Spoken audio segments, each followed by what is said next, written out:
أسألك بالله، جاهز للقاء الله؟ جاهز للقاء الله؟ كم صلاة تأخرت عليها؟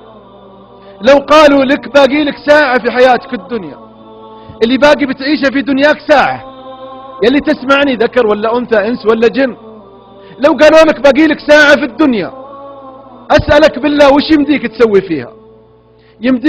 يمديك تدخل يدك في جيبك وتخرج جهاز جوالك وتمسح كل المقاطع اللي تغضب الله؟ يمديك يسعفك الوقت ساعة؟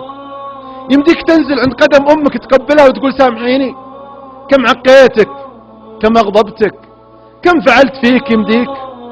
يمديك تروح لأبوك وتقول سامحني يا أبوي، كنت تصرف علي وتعاتبني من أجل مصلحتي، ومع ذلك أنا كنت أتمرد عليك؟ يمديك تروح لسيارتك وتكسل أشرطة أغاني لطالما انهزمت لها؟ يمديك تروح لجهازك لابتوب ولا مكتبي في بيتك مليان مقاطع، مليان أشياء تغضب الله عز وجل؟ يمديك يسفك الوقت؟ باقي لك ساعة بس. يمديك تروح العمات، الخالات، الأخوات لطالما عقيتهم، لطالما قطعتهم؟ يمديك يا الغالي؟ والله ما أظن يمديك. طيب من الليلة أقبل يدك، لا تخرج من هذه الخيمة إلا وأنت مع الله. لا تخرج من هذه الخيمة إلا وأنت مع الله.